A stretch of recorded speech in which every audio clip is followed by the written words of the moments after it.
Thank you, Speaker Sir, for allowing me to speak on the President's address.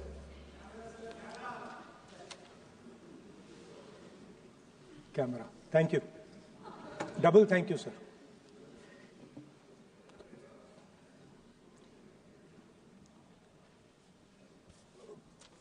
I heard the President's address. I sat there with Kharge ji and I listened to it. And I must say, I struggled through the President's address to maintain my attention on what was being said, because I had heard pretty much the same President's address the last time and the time before that and the time before that. And it was the same laundry list of things that the government has done. We have done this, we have done this, we have done this, 50 or 100 things that the government has done. And so while I was sitting there, I was thinking, okay, I am being critical about what is being said.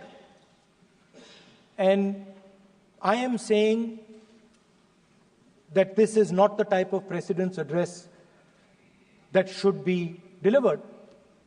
Well, the question came to my mind, what type of address would an India Gathbandhan government deliver?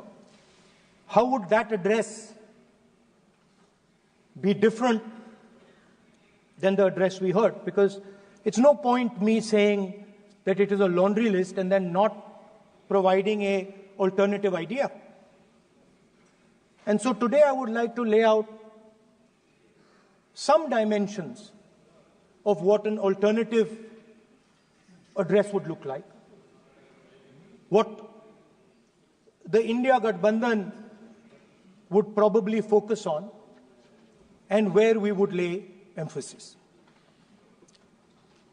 The future of this country is going to be decided by the young men and women of this country, the youth of this country.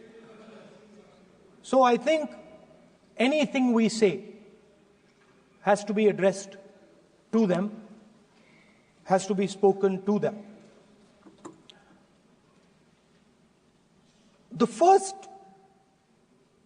thing in front of us, and this is something I'm sure the Prime Minister would accept and pretty much everybody in this room will accept, is that even though we have grown fast, we are growing slightly slower now, but we are still growing. A universal problem that we have faced is that we have not been able to tackle the problem of unemployment. No, neither the UPA government nor today's NDA government has given a clear-cut answer to the youth of India about employment. I don't think anybody in this room will disagree with me. I'll give a little statistic for the Prime Minister. The Prime Minister, something I would agree with directionally. The Prime Minister proposed the Make in India program. I think a good idea. We saw the statues, we saw the functions, we saw the so-called investment, and the result is right in front of me. Manufacturing fell from 15.3% of GDP in 2014 to 12.6% of GDP today. That is the lowest share of manufacturing in 60 years. I'm not even blaming the Prime Minister, because I think it would not be fair to say he didn't try. I could say that the Prime Minister tried, and I think conceptually Make in India was a good idea, but it's pretty clear that he failed, because manufacturing went from 15.3% of GDP to 12.6%. So the first question that any alternative vision would answer to the youngsters of our country is, okay, what and how are we going to solve this problem of employment? Any country basically organizes two things. You can organize consumption, and then you can organize production. Modern way of saying organizing consumption is services. Modern way of saying organizing production is manufacturing. But there is more to production than simply manufacturing. For example, agriculture also is about production. Now, pretty much every government since 1990 has done a decent job on consumption, on organizing consumption. Which are the companies that organize consumption? Uber organizes consumption. Reliance organizes consumption. Adani organizes consumption. But we have, as a country, failed in organizing production. We have excellent companies that try to organize production. They are the Mahindras of this world. They are the Bajajs of this world. Part of Tata's organizes production, but the record of the country in organizing production is dismal. And essentially what we have done is we have handed over the organization of production to the Chinese. So this mobile phone, even though we are saying we make this mobile phone in India, that is not a fact. This phone is not made in India. This phone is assembled in India. All the components of this phone are made in China. The network that has produced this phone is made in China, is owned by China. So every time we use a phone, every time we wear a Chinese shirt, a Bangladeshi shirt, every time we wear a pair of Chinese sneakers, we are paying a tax to China. Because some Chinese youngster is earning a salary to make or to produce that product. So the first message I would give in a presidential address would be that India has to focus completely on production. Because if we do not focus on production and we continue to focus only on consumption, we will find that we will run huge deficits, we will increase inequality, and eventually we will run into a serious problem. Social problem because of unemployment, which we are already facing. If you look at the numbers of the amount of people who are in jail, if you look at the numbers that are spent on internal security, if you look at the numbers spent on our police forces, they're all spiraling. They're all rising. And everybody understands that social tension is on the rise in India. So now the next question comes, okay, so where is this employment going to come from? What is India going to produce? And for that, I'd like to tell all the youngsters of this country that there is a revolution taking place, an exciting revolution. The world is transforming completely. And the change that is taking place, at the heart of the change that is taking place, we are moving from the world of the internal combustion engine to the world of the electric motor. We are moving from petrol to batteries.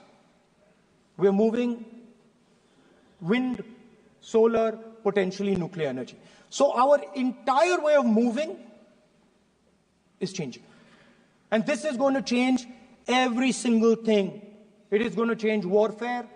It is going to change medical treatment. It is going to change education. It is going to change how we eat. It is going to change every single thing. Now, the last time there was a revolution, called the computer revolution, the government of India had a clear focus. We looked at that revolution. It was the Congress government. We looked at the revolution and we decided clearly that we are going to focus on the development of software. And we rode the wave of that revolution. And today you can see the result. I remember people laughing. I remember people laughing when the computer was being talked about. You mentioned Mr. Vajpayee. I respect Mr. Vajpayee, but Mr. Vajpayee gave a speech saying that computers are of no consequence to India. So, what is important when there is a revolution? What is important is that you understand what are the drivers of that revolution and where exactly do you need to focus, where exactly do you need to sit in that revolution. I said that this revolution is going to change everything. And I want the youngsters in this country to think about it. There is a war going on in Ukraine. The war in Ukraine is actually a war between the internal combustion engine and the motor, the electric motor. The electric motor is inside the drone, the engine is inside the tank. And if you look at what is going on in Ukraine, the tanks are dying by the thousands. And small little drones with electric motors, small batteries, not much bigger than that, are destroying the entire tank artillery infrastructure of both Ukraine and Russia. So the drone is the electric motor. The drone is the battery. The drone also needs to see. So the drone is a camera.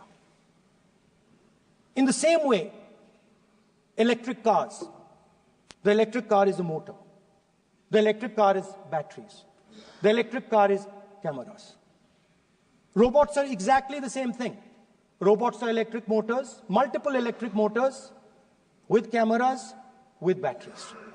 And this is what the revolution is going to look like. So there are basically 4 technologies that are driving this entire change in mobility. Electric motors, batteries, optics, and then on top of that, you can apply AI. Now I want to tell the youngsters of this country, people talk about AI. But it's important to understand that AI on its own is absolutely meaningless. Because AI operates on top of data. Without data, AI means nothing. And if we look at data today, there is one thing which is very clear.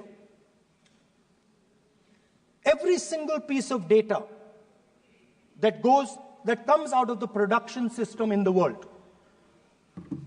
the data that was used to make this phone, the data that is used to make electric cars, the data that is used to make basically all electronics on the planet today is owned by China. And the consumption data is owned by the United States. In China, the consumption data is owned by China, but in India, companies like Google, companies like Facebook, companies like Instagram, X, they own our consumption data. So if India wants to talk about AI, it has to first answer the question, what data is going to power that AI? And the answer today is India does not have that data. Neither does India have production data, neither does India have consumption data. We have handed our consumption data to the big American companies, and the production data we don't have anyway. So what would that vision look like? The first thing, we would start getting youngsters excited about this revolution. We would start to introduce the idea of a completely new way of moving, a complete revolution in how things move. We would start teaching our children in schools about batteries, about electric motors, about how these things combine, about how drones, robots, electric cars are structured, how they will work together. And most important, we have to start building a production network so that we can get access to production data. Now, what would we focus on? We would not give you a laundry list. China has at least a 10-year lead on India in this space. China has been working on batteries, robots, motors, optics for the last 10 years, and we are behind. So what would our president's address say to the youngsters? We will choose critical areas in each one of these technologies, and we will start to build capabilities in those areas.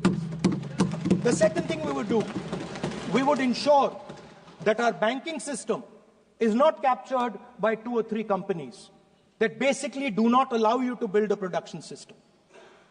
But our banking system is open, is dynamic, and is accessible to small and medium businesses and to millions and millions of entrepreneurs who want to take part in this revolution. Our foreign policy would take into account this revolution. When we talk to the United States, we would not send our foreign minister to invite our prime minister to his coronation. We would not send him 3 or 4 times, please invite our prime minister. Because if we had a production system and if we were working on these technologies, the American president would come here and invite the prime minister. So it is important to understand where a...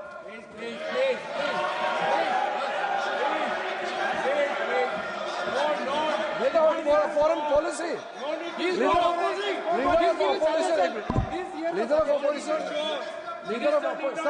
Leader of opposition cannot make. This is.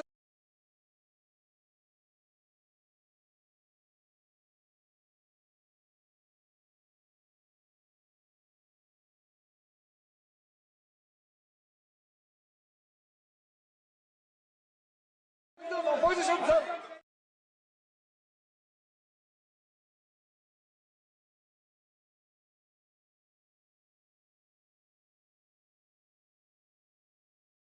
For the country, he's giving. Leader of opposition has the information from any official source. He must inform the House. If leader of opposition has the information, please inform the House. Okay. Who has told you that foreign ministers have visited for the purpose which you have mentioned? You must specify it. So, I'm sorry that disturbed you, that question. I apologize for disturbing your peace of mind. It's okay. I've apologized. I've apologized for disturbing your peace of mind. I'm sorry. Apologize for lying to the House. ऐसा नहीं होता है. तो serious होना चाहिए leader of opposition को. कम से कम देश के मामले में तो एक हो. देश के मामले में तो एक वॉइस से बोलना चाहिए. ये गलत बात है. ये ठीक नहीं है. लीडर ऑफ अपोजिशन को इस तरह का बयानबाजी नहीं करना चाहिए. ये गंभीर विषय पर चर्चा चल रही है.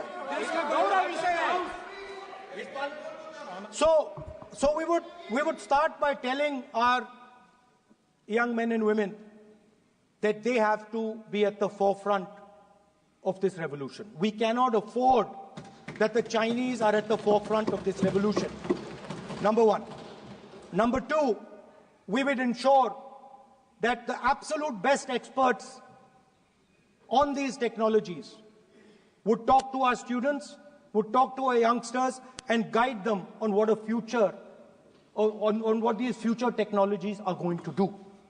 We would make them partners in this revolution. Now, we talk about defense. And today, we have the Chinese. And the Prime Minister has denied it. And the army has contradicted the Prime Minister. It's true. The Prime Minister has denied it. The Prime Minister has denied it. And the army has disagreed with the Prime Minister that China is sitting on 4,000 square kilometers of our land, of our territory.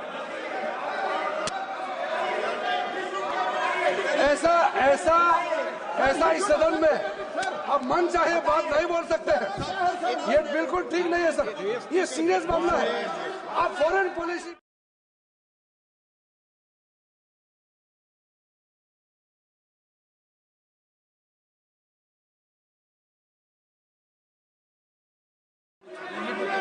प्रतिपक्ष के नेता जो आप विषय बोल रहे हैं, जो विषय आप बोल रहे हैं, उसके तथ्यों को Let me speak. सदन के पटल पे रखना. आप पानी. अनुरोध है लीडर ऑफ अपोजिशन बोलिए. हम लोग शांति से सुनेंगे. ये आपका अधिकार है बोलने का. मगर आप मन चाहे ऐसा सीरियस इशू पे कैसे बोल सकते हैं? ये सीरियस मामला है। आप सदन में बोल रहे हैं, डिप्लोमेसी से बोलते हो, फॉरेन मिनिस्टर का बात बोलते हो, सीमा का बात ऑफिशियल वर्जन से अलग बात करते हैं। ऐसा मत बोलिए, ये देश के लिए ठीक नहीं है। आपको सीरियस होना पड़ेगा लीडर ऑफ ऑपोजिशन। ये गंभीर मामले को आप ऐसा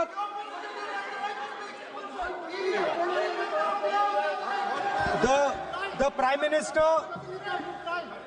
Minister has denied that Chinese forces are inside our territory, but for some reason, our army keeps talking to the Chinese about their entry into our territory, and our Chief of Army Staff has said that the Chinese are inside our territory. This is a fact. This is not invention, this is a fact. Now, but the reason China is inside our territory is important. Because people think that wars are fought between armies and their weapons. But the fact of the matter is that wars are fought by industrial systems. The fact of the matter is that China has an industrial system that is far stronger, far bigger than our industrial system. And that is why they have the guts to come inside this country. The reason China is sitting inside this country is because Make in India has failed.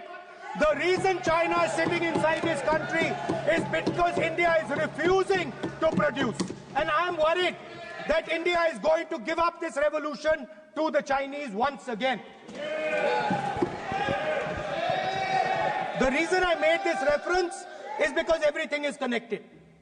If and when we fight a war with China, we will be fighting with Chinese electric motors, Chinese batteries, Chinese optics, and we will be buying Chinese motors, Chinese optics, Chinese batteries. It is a non-sustainable proposition. That is why for our security, for the future of our children, for the future of our country, we have to build a production system, and we cannot allow this revolution to go by. Now, the next step, we have a strategic partner called the United States. The partnership should focus on how India and the United States can work together to take advantage of this revolution. That is what the conversation should be on. Please understand that India is as important as the United States for the simple reason that they cannot build an industrial system without us.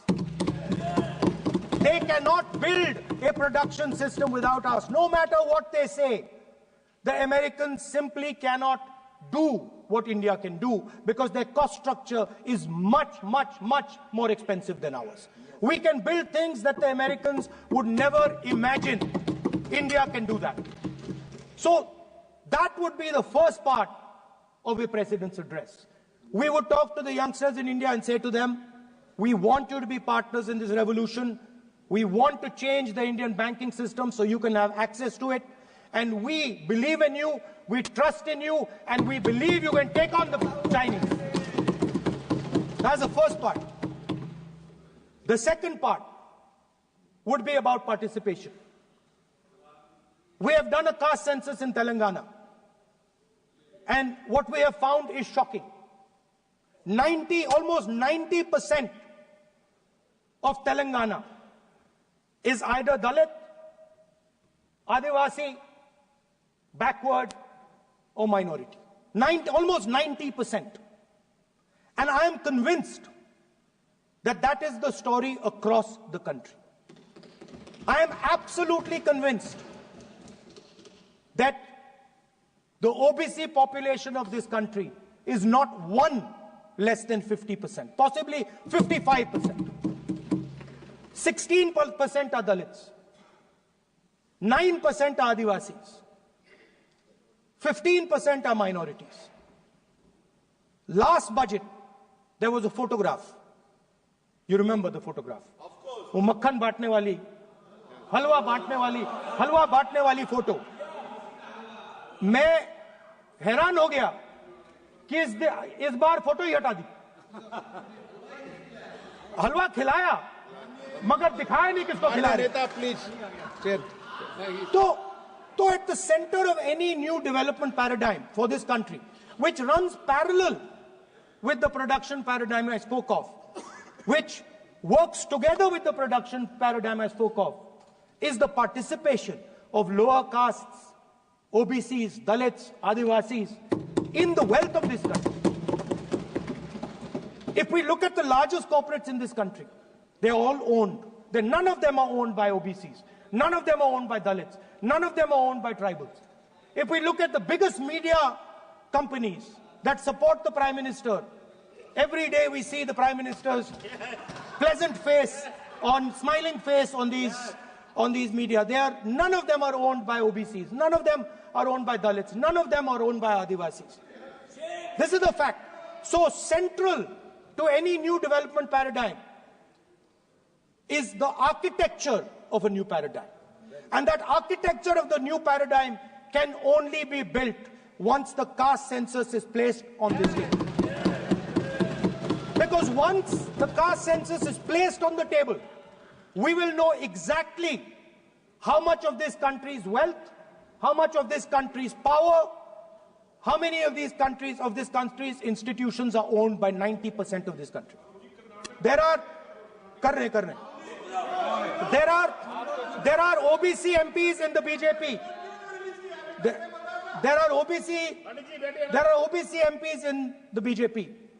There are Dalit MPs in the BJP. There are Adivasi MPs in the BJP. Remember, you are OBCs, you have 50% of the population and you have absolutely no power. I know that you're sitting there and you cannot even open your mouth. That is the truth of the country.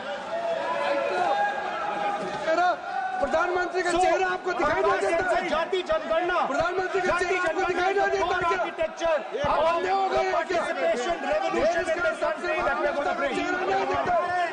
ये अंधेरा हो गया है. Parliament में है. ये कुछ दिखता नहीं है. सोनिया गांधी, प्रियंका. ये लीडर ऑपोजिशन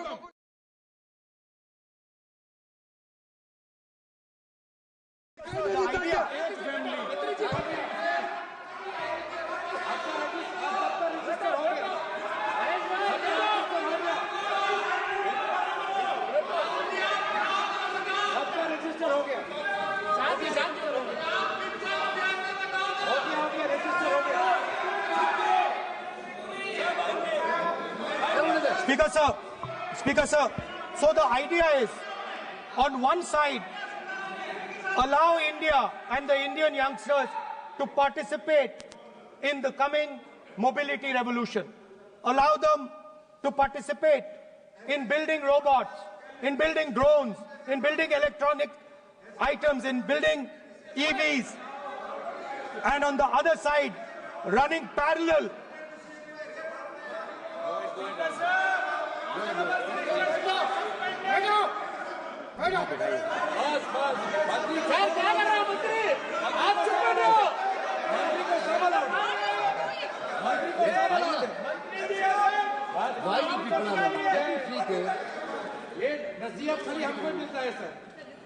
मैंने उनको ही मना the country, Speaker sir. ऐसा नहीं है.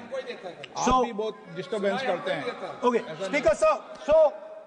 So parallel ideas. One idea: participate in the mobility revolution. Whether you're thinking of economy, weapons, production, healthcare, India should participate in this revolution. India should become the master of the electric motor, master of the battery, master of optics, and master of AI applied on top of that production system. Now imagine the power of AI when we apply it to the caste census. You imagine what we will do with AI and what we will do with the social revolution in this country when we start to apply AI on the data that we get from the caste census. So we are going to run a parallel track. On one side, participation, revolutionizing the participation of Dalits, OBCs, Adivasis in the ruling of this country, in the institutions of this country, in distribution of wealth of this country. And on the other side, parallel track, challenge the Chinese and participate in the revolution and defeat the Chinese in electric motors, batteries, solar panels and wind. So that is the first two parts of any presidential election address that any India Gathbandhan leader would give you. The final, of course, we go back to the Constitution. This, our favorite, just like the production system is a weapon, just like Jati Jangarna is a weapon of transformation, this is what the entire architecture is built on. I remember before the elections, all of you were saying 400 par, and you were saying you would change this. And then I was glad to see that the Prime Minister walked in and then was forced to bow his head in front of the Constitution. It was a moment of pride for all Congress people that we had explained to the Prime Minister and to the whole country that no force will dare touch this. I know that the RSS has never accepted this. Mohan Bhagwatji has said that India didn't get independence in 1947. He has said that this constitution is meaningless. I know that that is at your heart. We will never let your dream come true. This constitution is going to rule India always. Now, एक minute आप प्रतिपक्ष के नेता हैं, मेरा आपसे आग्रह है कि जो विषय आप रखें वह तथ्यों पर आधार पर रखें, उचित होगा। मैंने आपको पहले भी कहा, और जो सदन के सदस्य नहीं हैं उनकी चर्चा न करें। बताता हूं सर, मोहन भागवत आप नियम प्रक्रियाओं की पालन करें, आपसे अपेक्षा। सर, मोहन भागवत जी ने स्टेटमेंट दिया। मोहन भागवत का statement Sir, one second. We will authenticate. Speaker, sir. We will authenticate. Speaker, sir, Mohan Bhagwat ji made a statement saying that India did not receive independence in 1947. It received independence when the Ram Mandir was inaugurated. We will place that on the table. Now, sir, I would like to mention one small thing, but very important thing. Speaker, sir, this constitution is supported by this constitution is supported by the vote of our people. Without the secure vote of the Indian people, this constitution means nothing. Now I want to bring to the notice of this House some data, some information about the Maharashtra election. Very simple stuff. Speaker, sir, between the Lok Sabha election, which the India Alliance won, and the Vidhan Sabha election, the voting population of Himachal Pradesh was added to the voting roll of Maharashtra. Meaning the entire population of Himachal Pradesh was added to the voter rolls of Maharashtra. Please understand what I am saying. In Lok Sabha, the difference between Lok Sabha and Vidhan Sabha was the population of Himachal. The entire population. Almost 70 lakh new voters suddenly arrived between Lok Sabha and Vidhan Sabha. Now, the most interesting part, and the Prime Minister is not looking at me. The most interesting part,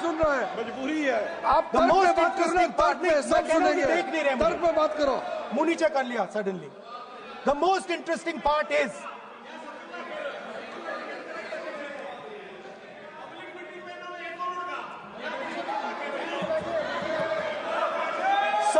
Sir, Maharashtra में more voters were added in 5 months in Maharashtra than were added in 5 years in Maharashtra. जितने 5 साल में add हुए उससे ज्यादा 5 महीने में add हुए, आखिरी 5 महीने में लोकसभा चुनाव के बाद। सर, एक बिल्डिंग है सर शिरडी में, एक बिल्डिंग में 7,000 नए वोटर एक बिल्डिंग में ऐड हुए सर। एक बिल्डिंग में 7,000 नए वोटर ऐड हुए सर। सर, मैं कोई आरोप नहीं लगा रहा हूं, मैं कोई आरोप नहीं लगा रहा हूं, मैं सिर्फ ये कह रहा हूं सर कि ये इसमें कुछ ना कुछ प्रॉब्लमैटिक है कि हिमाचल प्रदेश जितने बड़े वोटर्स लोकसभा के बाद जादू से आ जाते हैं। अब हम क्या कह रहे हैं, हमने इलेक्शन कमीशन से रिपीटेडली कहा है कि हम आरोप नहीं लगा रहे हैं, आप एक काम कीजिए, हमें लोकसभा की वोटर लिस्ट दे दीजिए, नेम एड्रेस और इलेक्ट्रॉनिकली दीजिए, और विधानसभा नहीं है। नहीं सर, नहीं नहीं नहीं नहीं नहीं नहीं स्पीकर सर, स्पीकर सर, वो सब वेबसाइट पे रहती है, सब जानते हैं, कभी भी कोई निकाल सकता है। स्पीकर सर, मैं समझा देता हूं sir. Speaker sir, speaker sir, वो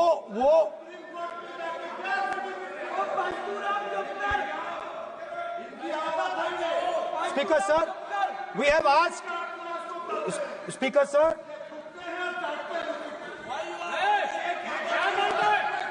speaker sir, we are asking this question, we are asking this, speaker sir, population of Himachal Pradesh, please, population of Himachal Pradesh has voted, extra has voted in Maharashtra. We are saying to the Election Commission, please give us the names and addresses and polling booths of all the workers in the Lok Sabha and all the workers in the Vidhan Sabha, so we can calculate who these new workers are, who these new voters are. Interestingly, the new voters are mostly in the constituencies that the BJP has swept. Please understand, the new voters have been added mostly in the constituencies where BJP has swept. I am still not making an allegation. I am saying on the floor of the House that the Election Commission has to give the data of the Maharashtra elections to the Congress Party, to the Shiv Sena and to the NCP, so that we can see exactly where these voters have been added, who has been subtracted, who has been added, where they have been added. This is not an irresponsible request.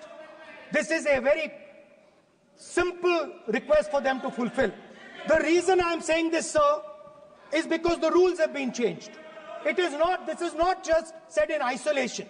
Speaker, sir, the election commissioner used to be chosen by the Prime Minister, Leader of Opposition, and the Chief Justice. Sir, the Chief Justice was removed from that committee. Why? Why? This is a question, sir. This is a question to the Prime Minister. Why was the Chief Justice removed from the committee? Now, in a few days, I am going to go to the meeting. I am going to go to the meeting. There's going to be Mr. Amit Shah and Mr. Modi ji. And there's going to be me. 2 to 1. Why am I even going to the meeting? What is the purpose of me going to the meeting? I am only going to the meeting to certify what Modi ji and Amit Shah ji are going to say. Right? Whereas if the Chief Justice was there, there could be a discussion. Chief Justice and Leader of Opposition could say, no, we don't agree.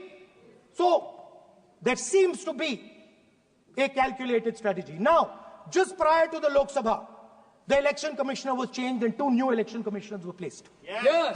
We know that the election dates were changed. Yes. We know that the elections were postponed. These are facts. These are not things I am inventing. So, in order to safeguard this constitution, the entire opposition requests the data for the Maharashtra election. We request the data and the electoral voter list for Lok Sabha and the corresponding list for Vidhan Sabha. And I am very confident that the Election Commission will not give us this information. Speaker sir, that is broadly. So the third element of our President's address would be a determined defense of India's institutions, of our democratic system, and a re-look at our entire democratic framework, and the looking again at all the institutions that have been taken away from the people of India. So those would be the type of things that we would say in a presidential address. I'd like to finally say one thing. In the last, थोड़ा बढ़ा देता हूँ. अब मैं थोड़ा और खींचूंगा. अब और खींचूंगा थोड़ा. अब और खींचूंगा. So in the last, there is a background, a philosophical background to what I am saying. Essentially, what I am saying to the youngsters of India and to this House is that instead of focusing on multiple things, instead of telling us a laundry list, give us a strategy, give us a vision, make it clear, right?